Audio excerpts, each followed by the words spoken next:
I really apologize for the random Sparking Zero gameplay in the background. I had no idea what else to put for this, but I just wanted to record a quick intro and thank you guys so much for 1,000 subscribers. Man, I mean, it's hard to explain how much this means. I mean, I didn't think anyone cared about, the things that I had to say or the opinions that I had or the thoughts that I had on improvement and random mathematic observations I've made with expected value. And it's just shocking how many of you guys really are invested in, my advice. And it's been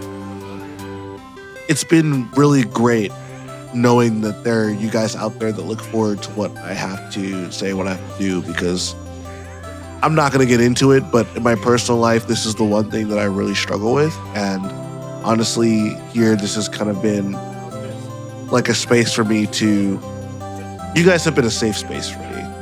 And I really appreciate all the support on every video. I hope the support continues. And yeah, I play a bunch of different games more than Tekken, as you can see. I don't really talk about a lot of other stuff, but I play Sparking Zero sometimes. I play a lot of Marvel Rivals. I play a bit of Street Fighter. I play a lot of Devil May Cry 5. But yeah, let me know what it is that you want to see from me next in the future. I mean, I play a lot of different games, so if you want to see me spice it up and provide some more different types of videos, just let me know. Thanks. What's up, everybody? Absolutely Absurd here. Today I'm coming to you guys with another video. Today I'm going to be talking about why the lab is overrated. This is something that I want to talk about for a while, and I'm going to do it as my thank you for 1,000 subscribers. I'm going to be talking about why the lab is overrated and also giving you guys an underrated tool for improving that I use to improve at fighting games with minimal time actually in the lab. So what I want to get out of the way, well, first of all, make sure to like, subscribe, all that jazz. The most important thing, okay, and I always say this as someone who has not been to the practice range. I haven't practiced a fighting game in months. I haven't practiced Tekken in a long time. I haven't practiced Street Fighter 6. Like I haven't been practicing. I also play a lot of Marvel Rivals. Let me know if you guys want me to upload Marvel Rivals content, because I do play a lot of Rivals. But I haven't practiced in Marvel Rivals. I haven't practiced in any game. And honestly, it's because practicing is overrated. Now, is practicing bad? No. As long as you have good practicing habits and you're teaching yourself the right things, practice can never hurt you. But depending on your ranked goals, practice can just be unnecessary. Like I see a lot of people who are making videos, like a lot of content creators that make videos on how to improve, and they talk about things like throw breaks and labbing certain characters and these other things. And honestly, I'm going to be so real with you guys. You do not need matchup knowledge or throw breaks until Tekken God and above. I'm going to be so serious with you guys. I have reached Tekken God. I'm currently Tekken Emperor on Fakumram. I haven't been playing ranked that much this season. Again, I've been playing a lot of Marvel Rivals. And also I just haven't had as much time, which is why the content has slowed down. But just overall, I mean, you don't need these things. You really don't. Depending on your ranked goals, if you are trying to reach higher than Tekken God, like if you're trying to reach God of Destruction, only then would I encourage you to get better at throw breaks, or to would I be like, oh, learn matchups super extensively. You really don't have to do these things. Like, again, it doesn't hurt. If you want to train your throw breaks, you can. But, I see a lot of videos that kind of mention these like icing on the cake things. They kind of mention a lot of these pieces of advice that is nice supplementary things to do, like doing warm-up drills and labbing certain matchups and things like that can be pretty good on top of doing your most important form of training. And in my opinion, the most important form of training is watching the game that you're wanting to play, that you're wanting to improve upon. Watching is the key. Spectating is the best way to improve. And there are multiple reasons as to why this is the case. On a subconscious and a conscious level, So subconsciously, without even thinking about it, you're going to pick up on the habits of pro players if you watch pro players a lot. So you're going to naturally pick up on better habits. You're going to naturally understand the good moves to use. You're going to see how, and if you just watch, like find a replay channel that you like and just watch it for fun. Like just watch it. And I guarantee you that will make you improve faster than any other practice method will. Because you're going to absorb a lot of things subconsciously. You're going to absorb timing. You're going to see how top players time their attacks and what attacks they use. You'll put away worse moves and actually start incorporating better moves. You'll learn combo optimization just from watching. All these things that you could learn in the lab, you're learning simultaneously just by watching a set that has your main character in it. Or if you're struggling in a certain matchup, just watch a video where someone beats a character that is a character you're struggling against. See how they handle playing against that character. Watch multiple characters play against that character and see what common strategies are implemented. Like, are they playing defensively? Are they playing very aggressively? How do they handle these mix-up scenarios? Or maybe you're watching someone get bodied by a character that you struggle against, and you get to see, okay, what should I not do in this matchup? Oh, me and this player are making the same mistakes.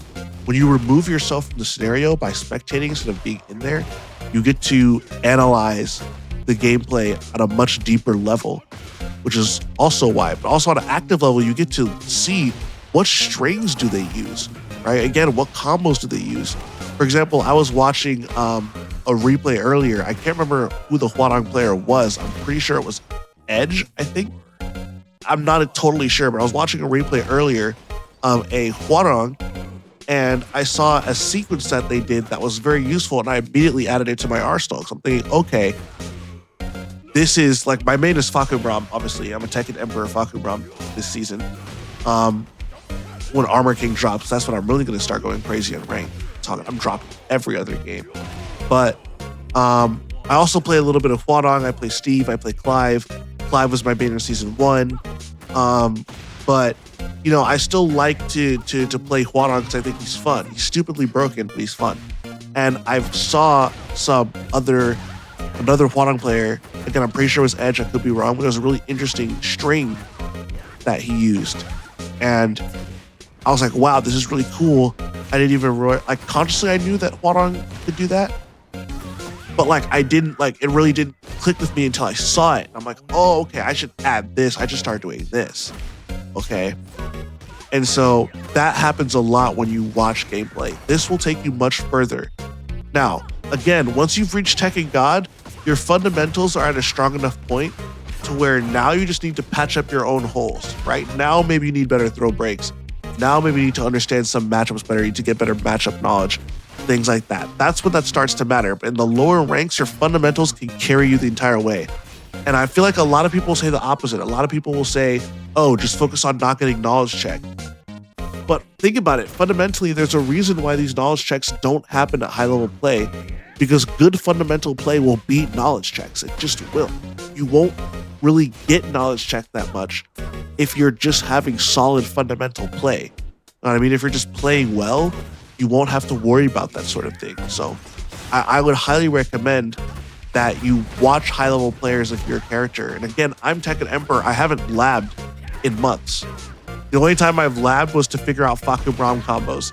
And honestly, tell the truth, after I found out how to combo with Fakubram, now I was labbing Fakubram's Heat Smash for a video I made not too long ago. But honestly, the guide that I made for Fakubram, I just did that based off of just watching. I just watched gameplay of Fakubram. Saw what people were doing well, saw what people were doing wrong. Played a couple games of Fakubram myself. I'm like, okay, I got this character figured out. And that's really all it takes. That's how it takes for every character, really.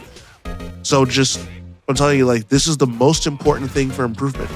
And most videos will not tell you this. I have not seen a single Tekken video on the internet that's saying, hey, you should watch other players. Like, watch high-level players. I always see them do the same thing. Learn the Alisa matchup, learn the Law matchup, learn the Yoshi matchup, learn frames, blah, blah, improve your throw breaks. You don't have to improve your throw breaks at this rank. I'm not telling you not to. If you want to improve your throw breaks, by all means, do it. It will really help you versus King players. But even then, most King players are so predictable with their throws, you just duck and launch them 90% of the time. like they're just so predictable, or you just counter hit them out of their throw attempt, right? Like it's really like strong fundamentals is key, and you can get fundamentals without practicing. Fundamentals is done through playtime and through watching. That's how you develop strong fundamentals. So that is one of the biggest tips that I can possibly give you from player to another player. And again, I've played multiple fighting games at a competent level. I'm not going to say I'm at a high level of fighting games. I would say I'm only at a high level of Tekken, DNF Duel. And I'll say those are the only 2 games where I'm a high level player, I think. And I guess, yeah, those are the games where I'll give myself high level. I think I'm decent at most of the fighting games. I'm also pretty good. I'll give myself Dragon Ball FighterZ as well. Right? I'll give myself Dragon Ball FighterZ. But, you know, most other games, I mean, like you don't need to practice that much. Now you may say, oh, how am I going to learn matchups? You learn matchups by playing the matchup, okay? Playing the matchup is the best way to learn the matchup. And the practice will only take you so far. So everybody has a plan until they get punched in the mouth, right? You lab a matchup 1,000 times, you learn to low parry this, you learn to sidestep that, and then you freeze when you start actually playing the matchup. Like, getting experience, getting reps is the most important thing. Playtime and watch time are the 2 most important things when it comes to improving. The best use of the practice range is to I say the practice range, I've been playing so much Marvel Rivals. The best use of training is to break a bad habit. That's what I would recommend to anyone who's in blue ranks, purple ranks, red ranks. Use those for breaking a bad habit. And you want to know how you can identify a bad habit? By watching replays. Guys, I'm trying not to be too loud because it's like 4 in the morning when I'm recording this, but I'm telling you guys, I tell you, this is changing the whole way that you see training mode. Okay, stay with me.